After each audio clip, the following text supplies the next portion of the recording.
ditusuk umur 13 tahun. 13 tahun. Ditusuknya. Di mana Pak itu kejadiannya Pak? Jadi teman-teman saya itu dicegat sama PKI.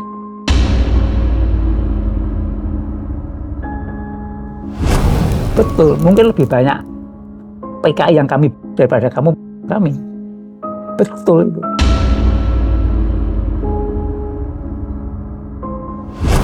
Teman-teman saya itu dicegat sama PKI. Dinaikkan truk, dibawa namanya gedung kopi. Di situ disembelih 19 orang. Semuanya.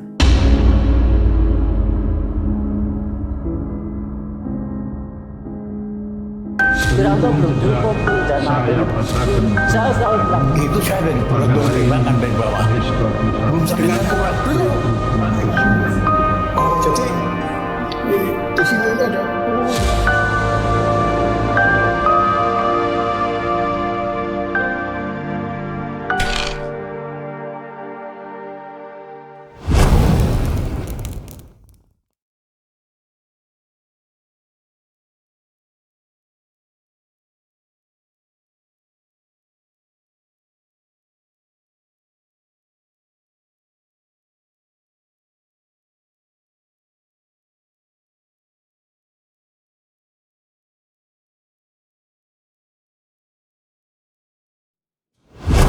Assalamualaikum brother.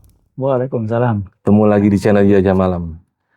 Di bulan September ini memang bulan yang semua orang sudah tahu, mengingatkan kita pada memori kelam tahun 1965. Di episode yang lalu saya sudah menampilkan salah seorang narasumber kesaksian dari ex-Tapol 65 yang menyajikan peristiwa 65 dari perspektifnya sendiri, dan kita juga akan menampilkan dari perspektif yang berbeda. Jadi masing-masing kita beri kesempatan untuk berbicara sesuai apa yang mereka anggap benar. Dan nanti kita sebagai generasi muda bisa menilai sendiri apa yang sebenarnya terjadi tanpa harus menyudutkan salah satu pihak. Hari ini gue sedang berada di kota Solo dan sedang diterima di rumah salah seorang saksi sejarah yang mengetahui betul apa yang sebenarnya PKI lakukan di tahun 65. Langsung aja biar beliau memperkenalkan diri sendiri, namanya dengan Bapak siapa? Usman Amiruddin. Bapak Usman Amiruddin. Ya. Alhamdulillah sehat Pak. Alhamdulillah. Aduh. Terima Sehat kasih Pak. dan sukses. Sukses. Saya sudah diterima nih Pak nih. Siang-siang ganggu Bapak nih tidur nih. Tidak mengganggu. Tidak mengganggu Pak. Terima kasih malah. Bapak Usman ini, maaf kalau boleh tahu usianya sekarang sudah berapa Pak? Saat ini alhamdulillah masuk ke 86. 86. Ya. Masih segar Pak ya? Alhamdulillah. Ya karena sering bergaul dengan ini generasi muda ini. Aduh. Jadi ketularan muda. Ya. Oke, Pak Usman, ini sebelumnya kami dari channel Jelajah Malam ini ingin membahas tentang sejarah 65 Pak. Jadi kami memang sengaja menampilkan masing-masing. Ini ada, kan bisa dibilang ada dua sisi Pak ya. Iya. Sisi dari yang mereka yang dianggap pro kiri dan orang-orang kanan. Di episode lalu kita sudah menampilkan episode di mana kita menampilkan salah seorang ex-Tapol yang menceritakan 30 September itu sesuai dengan perspektifnya. Dan saat ini kami mencoba menghadirkan Bapak sebagai penyeimbang. Dan kebetulan Bapak kan juga sebagai pelaku sejarah juga Pak ya. Supaya generasi kedepannya ini tahu apa yang sebenarnya terjadi Pak. Iya, iya. Bapak bisa ceritakan saat itu kondisinya seperti apa Pak tahun ini Pak? Iya.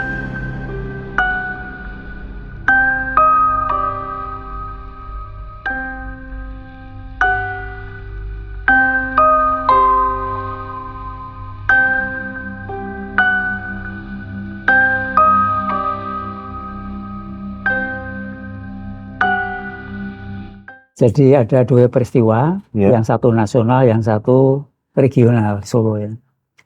Jadi yang secara nasional itu memang mungkin saya pribadi tidak banyak tahu, tapi dari segi logika dan fakta ini bisa dipertanggungjawabkan. Baik. Pada saat itu tahun 64 bulan September saya masuk menjadi pemuda Muhammadiyah di Keprabon. Oke. Ya. Pada akhir September 64 kami diadakan penataran di daerah Sumber. Belum sampai selesai penataran, ada berita bahwa ada yang namanya Dewan Revolusi. Dewan Revolusi. Nah, kami bertanya apa itu? Setelah pimpinan-pimpinan kami itu sedikit banyak mendapat informasi mengenai Dewan Revolusi, maka penataran itu seharusnya belum selesai, kemudian dibubarkan. Nah, kami kembali ke rumah masing-masing. Setelah tanggal 1 Oktober, baru kami mendengar berita yang bisa dipertanggungjawabkan bahwa terjadi gerakan PKI beberapa jenderal dan satu perwira. Kemudian memproklamirkan Dewan Revolusi. Kemudian saat itu yang mimpin namanya kan Kolonel Untung dari Cakrabirawa. Betul. Ya. Disiarkan di radio itu, Pak. Kemudian Pangkat militer turun semua, paling tinggi kolonel. nggak ada yang di atas letkol. Nggak ada. Nah saat itu di Solo juga belum yakin apa yang sesungguhnya itu. Maka kami bikin gerakan yang namanya berdiri di belakang Bung Karno. Oke. Untuk segi keamanannya kita mendukung Pak ya, umat Islam Solo berdiri di belakang Bung Karno, kami bikin tempel-tempelan.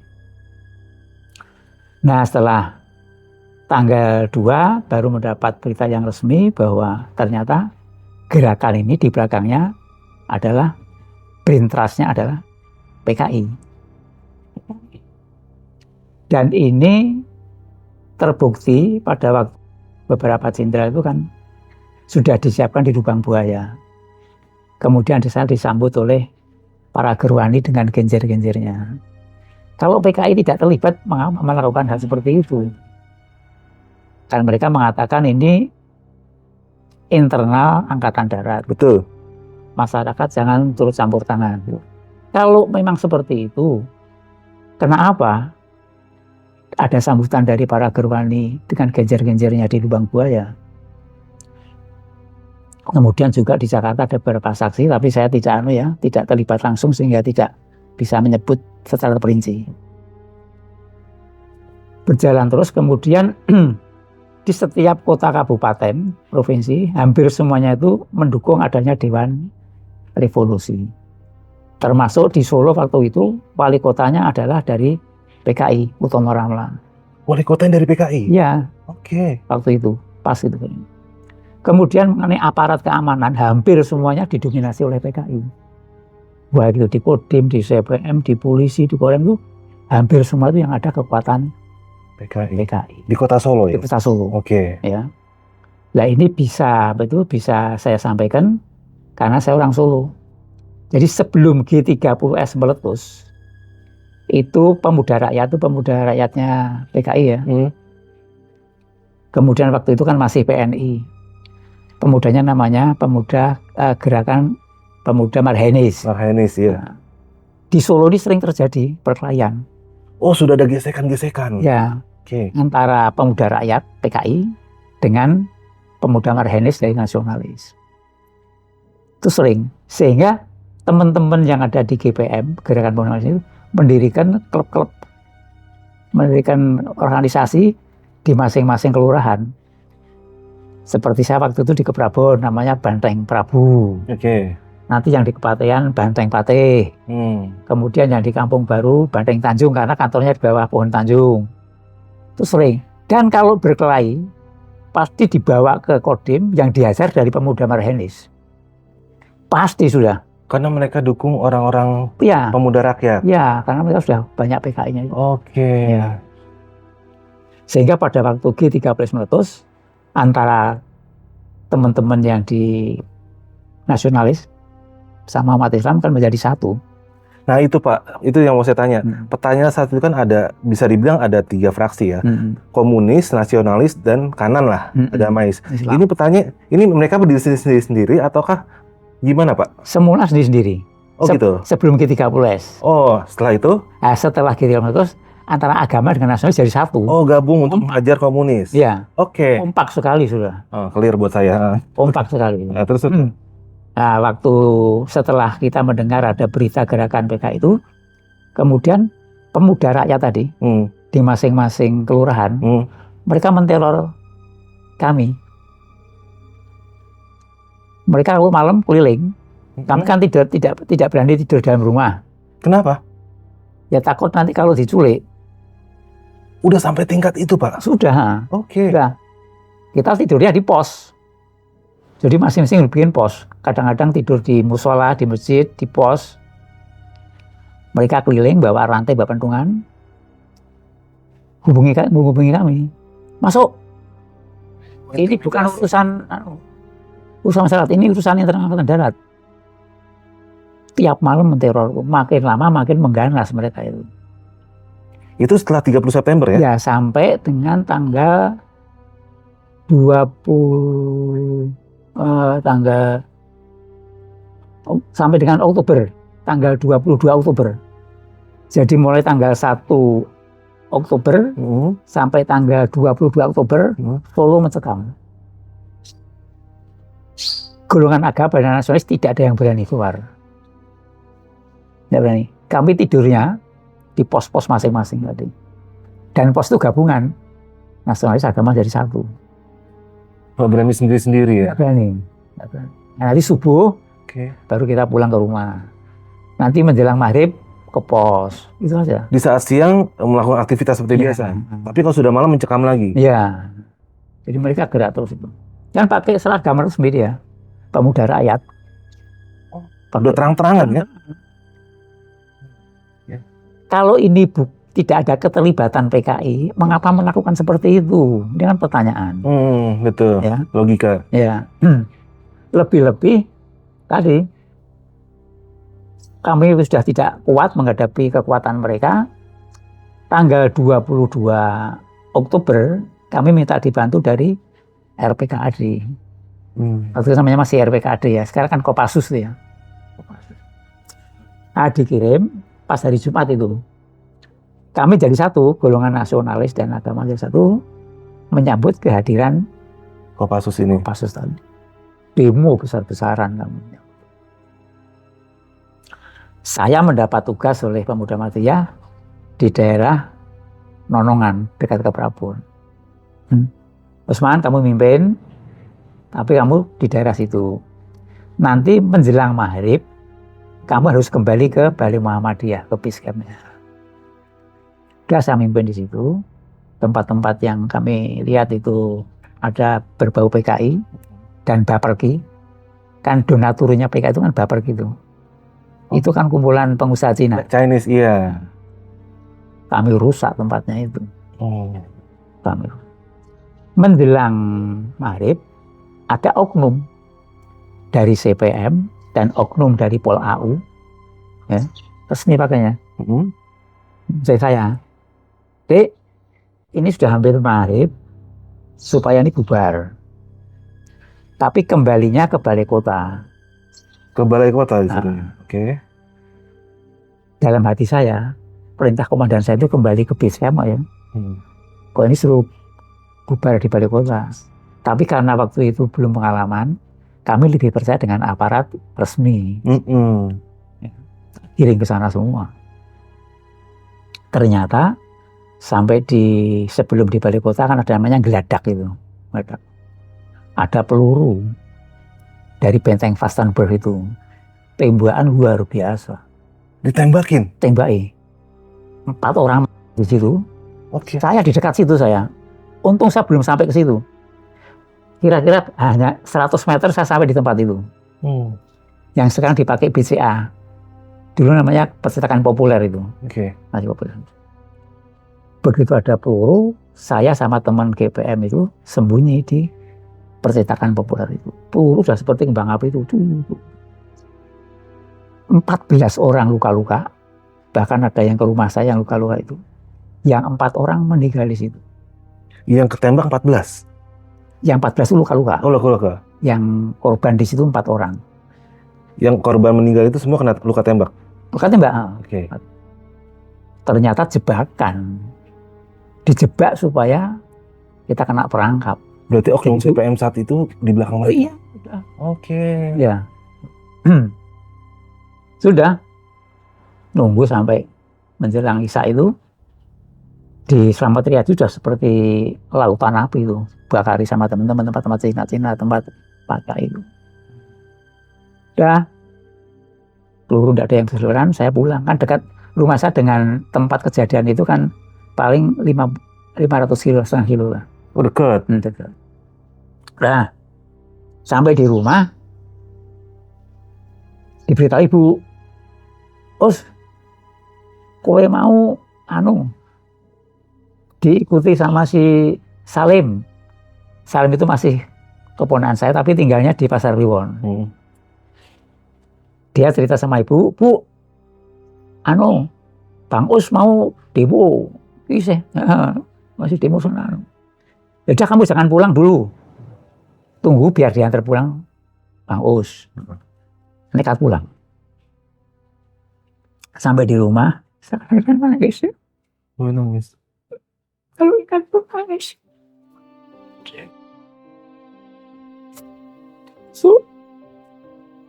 Umur 13 tahun.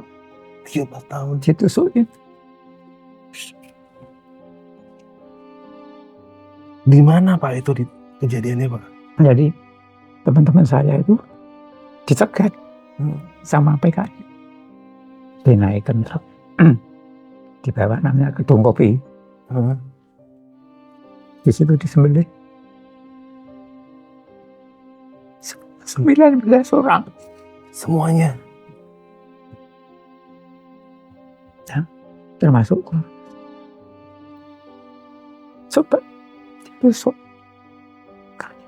sampai tembus sini. Umur 13 tahun. Berarti emang kejam mereka ya? Ya.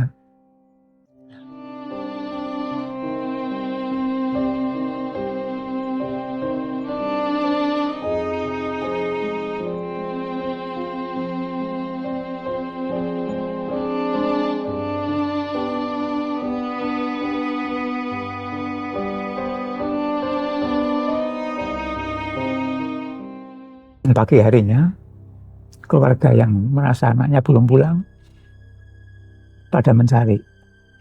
Nah kebetulan kejadian di situ ada satu pamong desa, namanya Sutiman Dempo. Sutiman Dempo itu pamong desa di tempat kejadian itu. Dia pura-pura dia melihat yang membunuh teman-teman dia, tetangga dia semua. Teman desanya? Iya, satu. Dan orang PKI semua dia tahu. Orang PKI. Nah pagi hari Sutiman Dempo itu lari ke Balai Muhammadiyah memberitahu bahwa ada kejadian seperti itu. Ya. Tempo hari kami sempat merekam itu. Kami rekam, tapi nggak tahu rekamannya di mana itu dari teman-teman KNPI itu. Nah sejak itu gantian. Kami dengan dibantu dengan oknum dari RPK itu operasi di masing-masing kelurahan. Sweeping balik berarti? Ya, kita ganti nangkepi gitu. Nangkepi kita serahkan. Gitu. Sejak itu Solo sudah kami kuasai, bukan PKI lagi. Bukan PKI lagi. Ya, gitu. Artinya tanggal 22. Tanggal 22 ya? September. 22 Oktober. Berarti RPKAD masuk Solo tuh tanggal 22 juga. Ya? Nah, tapi sore. Langsung malamnya sweeping? Esok harinya. Oh, esok harinya? Esok harinya. Terus? Esok harinya.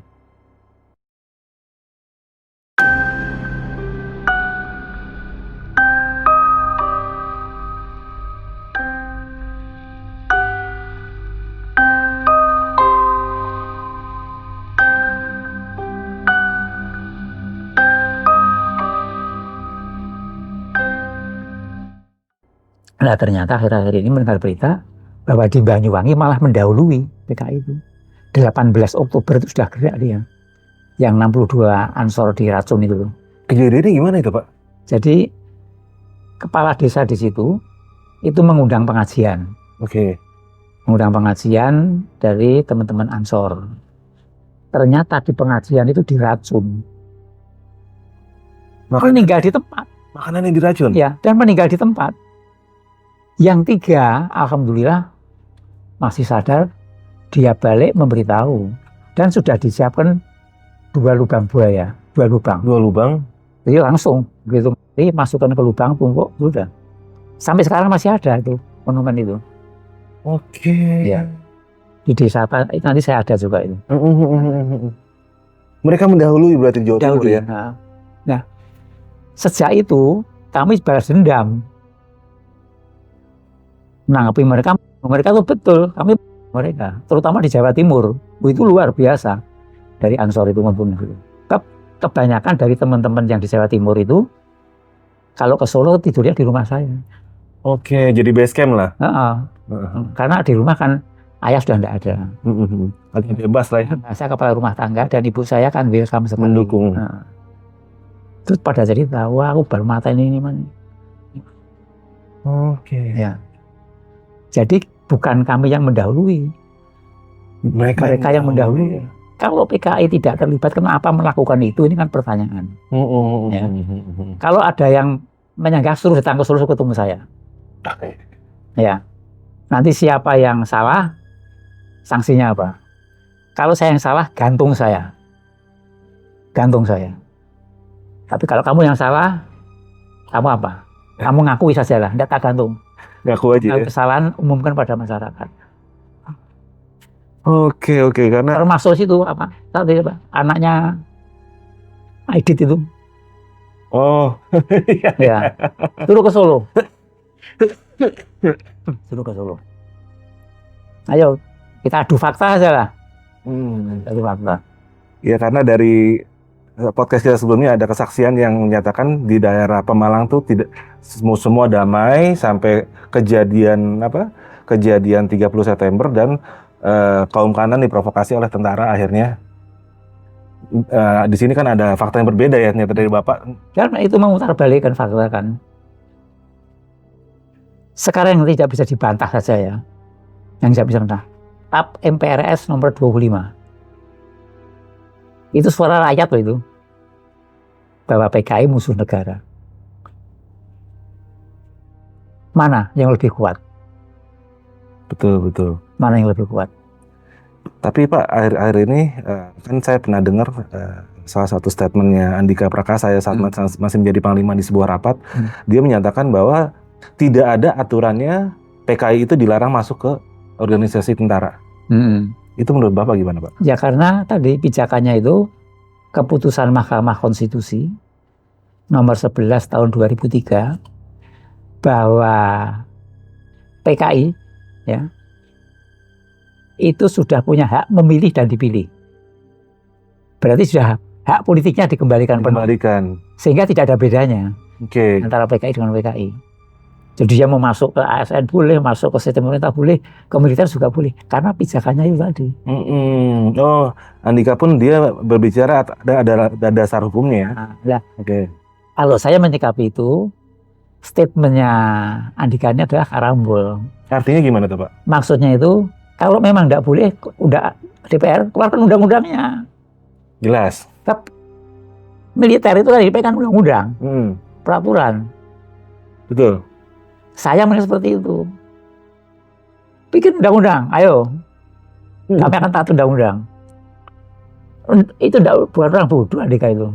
Orang cerdas. Dan dia sopan santun ngomongnya itu. Dipancing seperti itu. Kemana arahnya? Saya bilang, ini luar biasa orang ini. Luar biasa. Tapi tidak semua orang bisa memahami. Ya, saya alhamdulillah, dunia saya memang di situ. Dunia saya itu dunia pergerakan, dunia politik. Itu dunia saya, hobi saya. Jadi setiap kata itu saya alhamdulillah bisa menafsirkan. Oke. Berarti memang bisa dibilang peristiwa 65 itu kan ada yang dibilang penyembelihan PKI itu benar juga. Tapi juga kalau mereka juga sebelumnya itu jahat juga itu benar juga ya kan Pak. Jadi artinya bukan tanpa alasan mereka dapat perlakuan seperti itu. Berarti kalau dari versi Bapak nih Pak ya. Dia pakai versi keluarga saya yang betul. Mungkin lebih banyak PKI yang kami daripada kami. Betul itu. Tapi balas dendam. Atas apa yang pernah mereka lakukan? Ya, dan balas dendamnya ini dimulai sejak tahun 48. Oke. 48 kami belum bisa bantai dia. Nah, 48 nih Pak, ini menarik nih Pak, karena 48 ini saya terus terang saya sendiri buta sekali Pak. Itu seperti apa sih Pak 48 yang setahu Bapak? Ya, jadi yang saya pahami dan bisa dipertanggungjawabkan ya. Tapi itu kan sejarah yang ditulis kan juga penguasa. Betul. Jadi 48 itu mereka kan membantai di daerah Madiun. Ya, dia kuat sekali kan itu. Tokoh-tokoh agama, para pejabat yang tidak senang dengan PKI, pembantainya juga sadis, tidak manusiawi. Nah, akhirnya bisa ditumpas dengan pasukan Siliwangi. Dan pada saat itu dia memproklamirkan berdirinya negara Soviet di Indonesia. Iya. Kurang ajar enggak? Musuh itu ya. Musuh. Dia baru datang dari Rusia kan itu. Iya. Nah, coba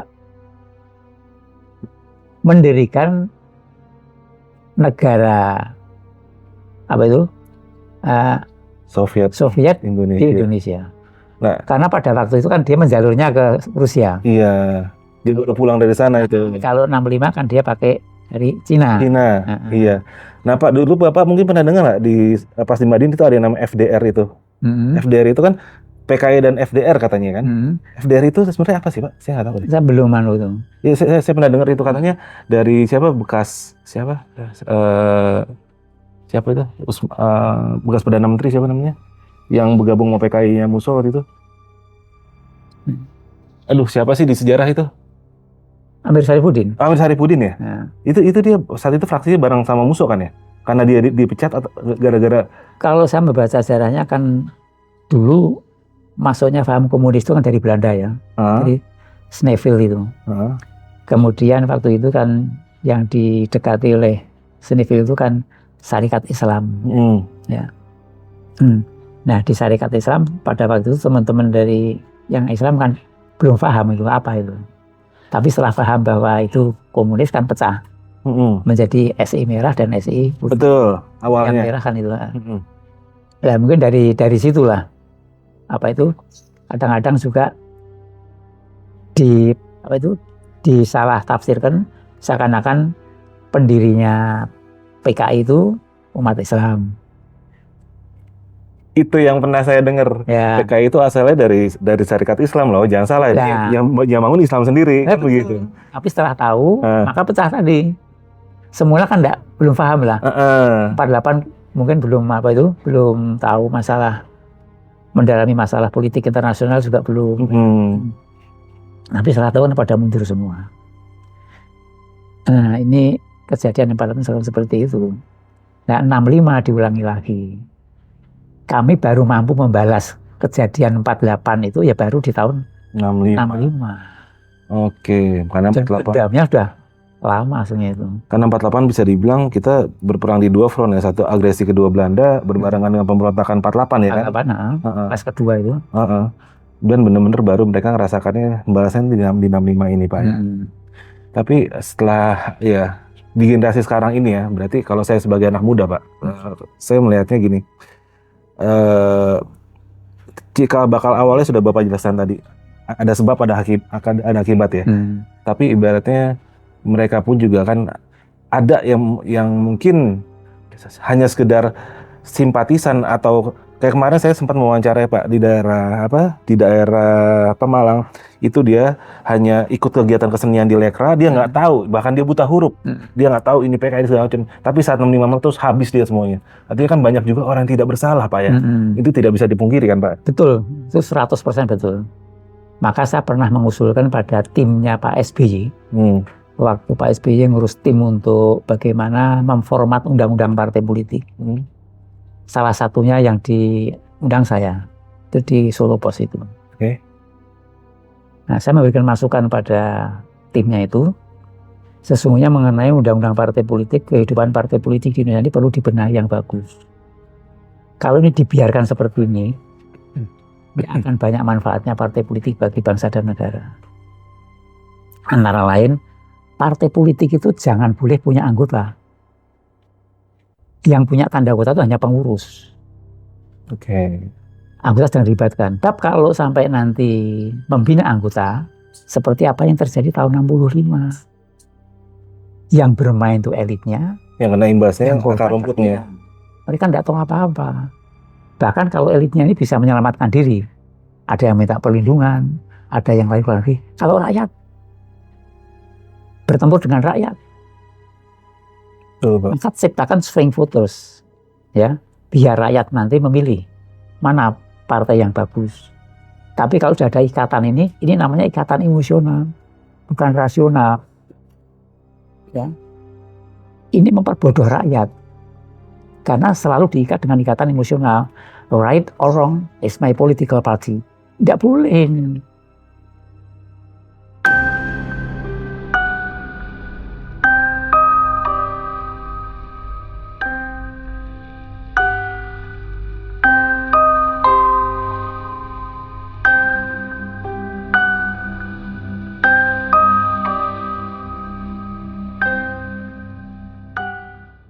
Pak, sekarang sedang apa ya, bisa dibilang terutama di era Jokowi ya, banyak dari generasi muda yang menyatakan PKI ini sudah diberi panggung dan mereka sudah berani menampilkan jati dirinya. Dan menurut Bapak gimana, Pak? Apa benar seperti itu, Pak? Atau itu hanya sebatas rumor belaka, Pak? Jadi saya melihatnya demikian, dan ini fakta ya, bahwa kalau tahun 48 dan 65 Ya. itu modus operandinya PKI dalam untuk merebut kekuasaan itu kan dengan pakai kekerasan. Betul. Tapi sekarang ini dia merubah modus operandinya masuk ke dalam sistem pemerintahan dengan cara mempengaruhi kebijakan. Terutama di era Jokowi yang kedua ini, setelah Jokowi yang kedua ini banyak menjalur ke Cina, ya, ini dimanfaatkan oleh PKI untuk bisa eksis. Sehingga saya menggunakan terminologi, ya, ini yang keluarkan saya sudah kira-kira 4 tahun yang lalu. Namanya PKI gaya baru. Seperti apa itu, Pak? Ya, jadi PKI gaya baru itu PKI lama yang berontak tahun 48 dan 05. Cuman sekarang modus operandinya berbeda. Tidak dengan kekerasan, tapi masuk ke dalam sistem pemerintah. Dan itu kan dinyatakan sendiri oleh Repat Sepaning. Aku bangga menjadi PKI. Iya. Kemudian sudah lebih dari 200 yang masuk dalam sistem pemerintah. Lebih dari 200?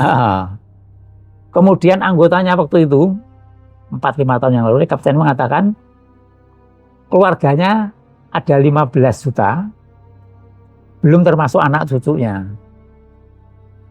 Oke. Itu kan lebih meyakinkan bahwa PKI mengatakan aku eksis. Dan kita lihat di era Jokowi yang kedua tadi, satu ada permintaan dari PKI supaya negara minta maaf. Siapa yang minta? Kalau bukan PKI.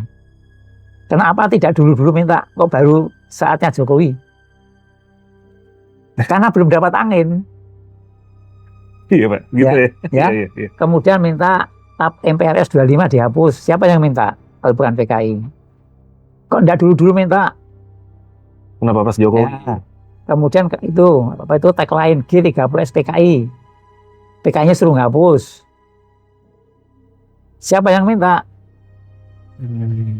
Ini kan fakta semua bahwa kamu itu sekarang sudah mulai berani tampil. Kemudian agama menghambat pembangunan dan sebagainya. Pancasila ketuhanan yang Maha Esa diganti ketuhanan yang berbudaya. Ini semua kalau bukan dari permintaan mereka mempengaruhi kebijakan pemerintah, tidak bakal terjadi itu. Lah Jokowi concern-nya itu, ya, bagaimana obsesi dia mengenai pembangunan harus berhasil. Dia kan orang bisnis, ya, lebih banyak obsesinya lebih banyak bagaimana Indonesia pembangunan lebih luar biasa. Nah kebetulan bersamaan dengan keinginan negara Cina, jalur sutra tadi. Iya, benar. Ya, jalur sutra itu sudah dirintis mungkin lebih dari puluhan tahun lah mungkin ya. Dia akan menggabungkan antara dunia barat dengan dunia timur dalam sektor perdagangan. Tapi yang saya amati Cina itu gerakannya tidak mengembangkan ideologi lagi Cina enggak.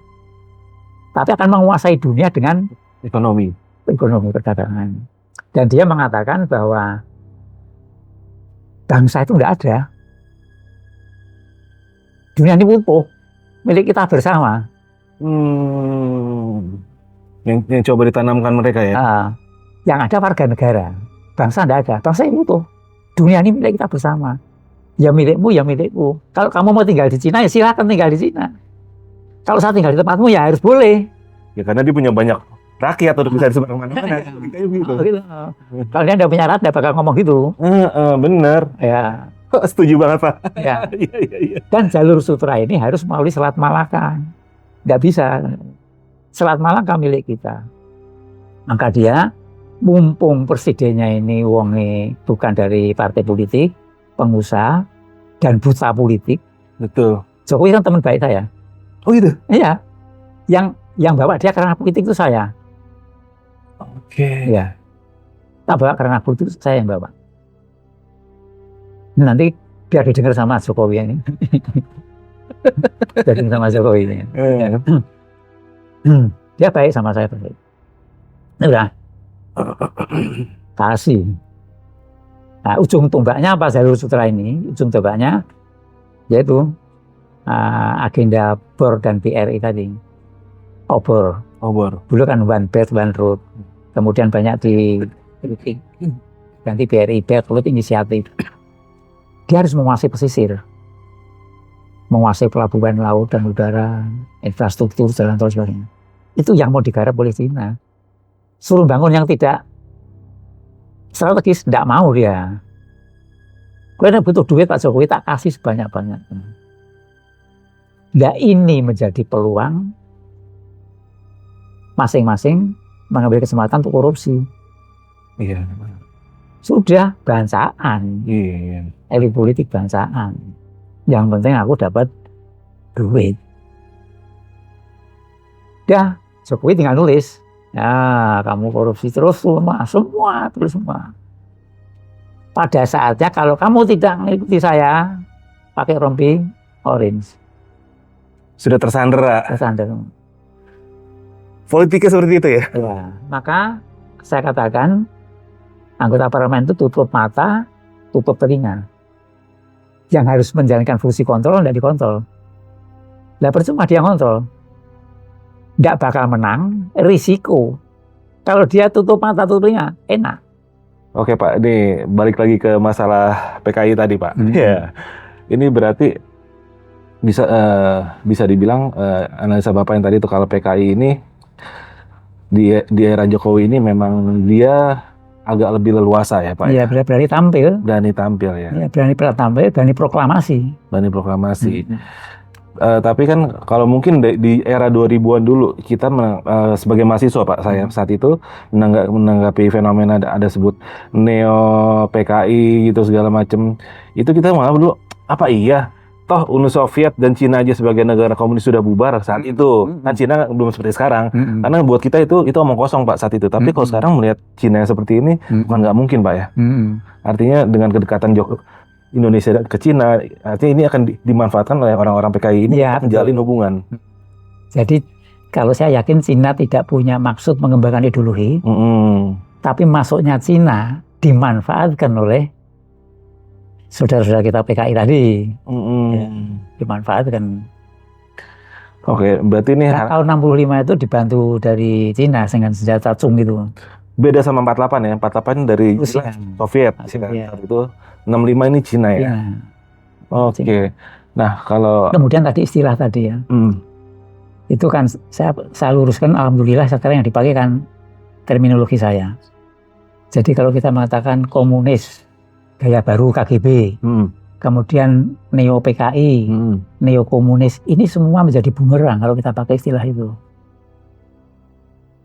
Karena yang namanya komunis itu kan orangnya. Ideologinya namanya komunisme. Partainya di Indonesia namanya partainya PKI. Iya. Apa setiap orang komunis menjadi PKI? Ini pertanyaan. Betul. Contoh misalnya PRD, Partai Rakyat Demokratik. Apa setiap rakyat ke partai PRD? Ya. Kemudian yang terakhir ini Partai Umat, Pak Amin Rais. Apa setiap umat masuk ke Partai Umat? Iya, logika standarnya ya. Ya. Maka kalau kita bilang gaya komunis, PKI-nya ya enak loh. Kan yang kamu ganyang komunis, kamu cari aja komunis. Aku PKI ya. Ya, itu. Kemudian neo komunis, komunis baru. Yang namanya baru kan tidak ada hubungan dengan yang lama. Saya punya perusahaan, punya karyawan 100 orang. Yang 100 orang ini merusak perusahaan saya. Penjenengan datang ke saya. Osman, gimana perusahaannya? Oh sudah, dirusak sama buruh yang lama. Yang 100 orang tak keluarkan lagi, ini ganti buruh baru. Apa yang baru ini yang disalahkan? Oh yang berbuat itu yang lama. Kalau bilang PKI baru, kamu cari aja PKI baru, aku PKI lama. Aku tuh PKI yang berontak 4865. Iya. Yang dijadikan musuh negara itu kan PKI yang berontak tahun 48. Ya kamu mesti PKI baru, kamu cari aja PKI baru. Yang mana? Nah itu termasuk yang dari UI kan, UI Watch itu. Sekarang udah menggunakan PKI gaya baru. Gitu ya? Nah, apa itu PKI gaya baru? Nanti buku saya akan ada itu. PKI gaya baru adalah PKI yang berontak tahun 48 dan 5 dan sekarang ini berontak lagi, cuman modus operandinya berbeda. Jadi yang beda kan gaya perjuangannya itu. Orangnya kan tetap lama. Maka PKI gaya baru suruh bantah. Pakai Fransin juga tak beritahu juga. Gitu. Ya. Lagi lupa pakai Fransin. Sekarang terminologi sudah dipakai hampir nasional. PKI gaya baru. Nah kalau itu yang dipakai, pijakannya TAP MPRS. Bahwa PKI itu sudah menjadi musuh negara. PKI baru, ayo, PKI lama saya enak. Yang berontak PKI lama. Yang dimusuhi PKI baru. Apa ada PKI baru? Oke, ini lumayan ya kita udah bisa dapat berbagai macam perspektif nih. Sampai Pak Usman, ini sebelum kita tutup, harapan Pak Usman terhadap generasi muda apa sih dari hal yang kita bicarakan tadi, Pak? Gini, jadi tetap ada rekonsiliasi yang alami. Yang alami. Karena bagaimana juga itu darah daging kita sendiri. Betul, saudara-saudara kita. Iya, saudara kita. Yang mereka itu hampir sama, hampir semuanya tidak tahu tidak terlibat masalah G30S, tapi mereka harus menerima korban, menanggung, kan kasihan. Iya. Karena kasihan. Seharusnya yang harus dihabisi itu ya elit politiknya itu, yang dihabisi. Karena yang nakal kan mereka. Tapi karena dendamnya sudah menyimpan sejak tahun 48, diulangi lagi oleh PKI 65, ya sudah. Ya kita maklumi sudah. Api dalam sekam itu sudah ada sejak lama ya. Tapi ini harus menjadi satu pelajaran yang bagus bagi kita dan tidak perlu saling memaafkan negara. Oh gitu? Iya. Kalau dimaafkan, kenapa pemberontak-pemberontak yang dulu kok tidak dimaafkan? Akhirnya mereka menyatakan diri bahwa mereka benar kalau dimaafkan. Iya. Tidak usah, pokoknya rekonsiliasi yang alami. Dan rekonsiliasi yang alami ini, pendekatan yang dipakai itu, kalau saya karena yang kita hadapi kan ideologi. Itu tidak bisa dihadapi dengan militer, tidak bisa. Dihadapi dengan politik, tidak bisa. Ya harus dihadapi dengan ideologi. Nah, ideologi yang paling kuat menghadapi ini adalah agama. Semua agama. Didik mereka agama yang baik. Itu insya Allah nanti akan bagus.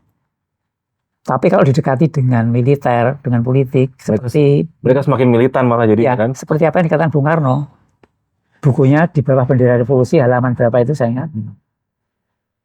Komunis itu tidak bisa kamu hancurkan. Kamu drill pun tetap nanti juga akan muncul lagi. Lebih-lebih di negara di mana kapitalisme, liberalisme itu ada, dia akan muncul.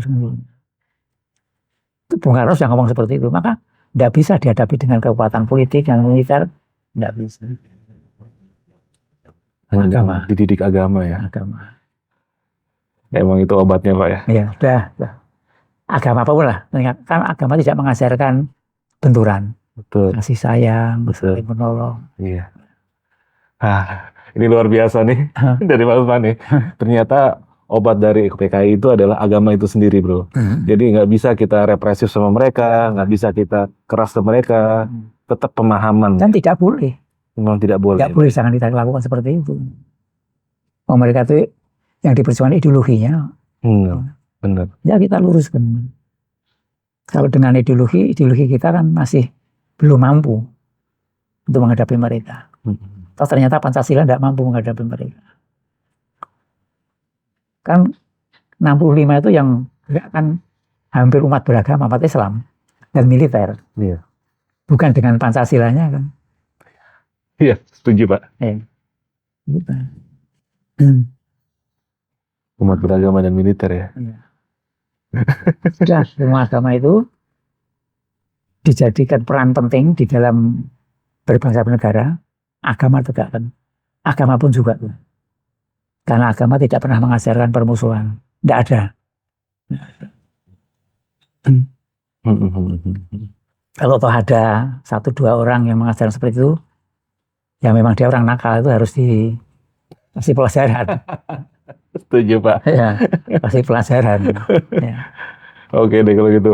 Ini Pak Usman, ini luar biasa ya. Saya akhirnya bisa mendapatkan kisah tentang apa yang sebenarnya terjadi di tahun 65 dari perspektif orang yang juga ibaratnya mereka mendahului untuk melakukan kekerasan. Akhirnya dibalas oleh kaum, bisa dibilang ya kaum kanan lah untuk melakukan hal serupa. Karena yang dilakukan mereka ini bukan hanya saat itu, dari tahun 48 mereka sudah melakukan. Oke, karena hal ini yang banyak sekali dibantah Pak oleh yang saya dengar dari ya kaum kiri ini lah. Kalau di Bosan 48 tuh nggak ada apa-apa. Bahkan di Madiun sendiri tuh nggak ada pergolakan. Ternyata nggak seperti itu. Suruh buka sejarah saja. Kan sekarang ini yang dipercaya katanya Mbah Google. Nah, suruh buka Mbah Google. Suruh buka aja. Oke deh, Pak Usman, ini saya makasih banyak nih untuk waktunya Pak Usman ya. Yang udah terbalik, yang terima kasih itu saya. Waduh. Yang terima kasih saya. Ya. Iya. Karena kita menghendaki kita ini hidup berdampingan, enak, aman, bersaudara, tolong menolong. Udah kalau itu hidup di masyarakat seperti itu, kita akan melepas anak cucu kita dengan tenang ya, aman ya. Alhamdulillah. Oke kalau gitu, gua Arfi dari Jajah Malam dan Pak Usman undur diri dulu, sampai ketemu di episode selanjutnya Pak Usman ya. Terima kasih, ditunggu. Assalamualaikum warahmatullahi wabarakatuh. Kami doakan di dalam perjuangan ini selalu mendapat bimbingan, petunjuk, perlindungan Allah. Amin ya Allah, amin. Terima kasih Pak.